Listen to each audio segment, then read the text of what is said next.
என்னன்னு பார்த்தீங்கன்னா Google translate English to தாய் அப்படிங்கிற மாதிரி நீங்கள் செலக்ட் பண்ணிட்டீங்கன்னா நீங்கள் இங்கிலீஷில் பேசுனீங்கன்னா அது தாயில் டிரான்ஸ்லேட் ஆயிரும். ஸோ தாயில் டிரான்ஸ்லேட் ஆனால் அவங்க புரிஞ்சுக்கிட்டு அவங்க பதில் சொல்லுவாங்க. அவங்க பதில் சொன்னா நீங்கள் திருப்பி அதை வந்து இங்கே டிரான்ஸ்லேட் பண்ணிக்கலாம். அடுத்து நம்ம பார்க்க போகிற ஆப் என்ன அப்படின்னு பார்த்தீங்கன்னா இட்ஸ் கால் லைன்.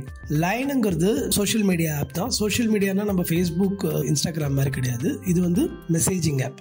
நம்ம யூஸ் பண்ணுற வாட்ஸ்அப் மாதிரி. நம்ம ஊரில் எப்படி வாட்ஸ்அப் யூஸ் பண்ணுறோமோ அதே மாதிரி தாய்லாண்டில் பார்த்தீங்கன்னா முக்கால்வாசி பேர் யூஸ் பண்ணுற ஆப்பு லைன் ஆப். ஸோ இந்த லைன் ஆப் வந்து வாட்ஸ்அப் மாதிரி அவ்வளோ கன்வீனியன்ட் கிடையாது. ஏன்னா நமக்கு வந்து அது அங்கே போய் அந்த ஆப்பை யூஸ் பண்ணுறது வந்து நமக்கு கன்வீனியண்ட்டாக இருக்காது. Even though it is messaging app. இது வந்து வாட்ஸ்அப் யூஸ் பண்ணவங்களுக்கு லைன் யூஸ் பண்ண முடியாது. பட் ஆனால் அங்கே இருக்கிறவங்களுக்கு நமக்கு எப்படி லைன் மாதிரி டிஃபிகல்ட்டாக இருக்குமோ அவங்களுக்கு வந்து வாட்ஸ்அப் யூஸ் பண்ணுறது டிஃபிகல்ட்டாக இருக்கும். ஏன்னா அவங்க வந்து எல்லாருமே அங்கே லைன் தான் யூஸ் பண்ணுறாங்க. செகண்டரி ஆப்பாக தான் வாட்ஸ்அப் வச்சிருக்காங்க. பட் ஆனால் line app is mostly used app. So இதில் அட்வான்டேஜ் என்ன டிஸ்அட்வான்டேஜ் என்ன அப்படின்னு பார்த்தீங்கன்னா லைன் ஆப் வந்து கொஞ்சம் சைஸ் கொஞ்சம் பெருசு, டவுன்லோட் பண்ணுறதுக்கு சைஸ் பெருசு. அதுக்கப்புறம் உங்களுக்கு வந்து ஃபஸ்ட்டு யூஸ் பண்ணும்போது அந்த அளவுக்கு யூசர் ஃப்ரெண்ட்லி இல்லாத மாதிரி இருக்கும்.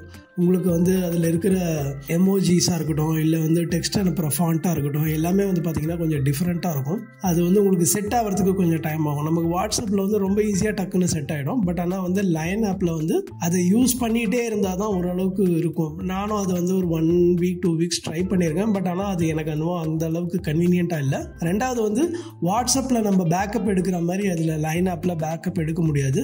நீங்கள் முதல்லையே கம்ப்யூட்டரோட அதை சிங்க் பண்ணியிருந்தால் மட்டும்தான் அதில் பேக்கப் எடுக்க முடியும், இல்லைனா பேக்கப் எடுக்க முடியாது. ஸோ இது மாதிரி ஒரு சில டிஃபிகல்ட்டிஸ் இருக்குது. நீங்கள் வந்து பெய்டு வெர்ஷன் போனீங்கன்னா பண்ணலாம். பட் ஆனால் nobody goes for paid version. நீங்கள் வந்து கம்ப்யூட்டரில் லாகின் பண்ணி அந்த ஆப்போட சிங்க் பண்ணி வச்சுருந்தா தான் நீங்கள் வந்து chat history whatever it is நீங்கள் சேவ் பண்ணி வச்சுருக்கிறத டவுன்லோட் எடுக்க முடியும், இல்லைனா பண்ண முடியாது. வேறஸ் நம்மளோட வாட்ஸ்அப்பில் வந்து அந்த மாதிரி கிடையாது. ஜஸ்ட் போயிட்டு நீங்கள் ஈஸியாக டவுன்லோட் பண்ணிக்கலாம். From start date to as on date நீங்கள் எடுத்துக்கலாம், பேக்கப் எடுத்துக்கலாம். ஸோ இது மாதிரி ஒரு சில டிஃபிகல்ட்டிஸ் இருக்குது. பட் இருந்தாலும் இந்த ஆப் தான் அங்கே நிறைய பேர் யூஸ் பண்ணுறாங்க.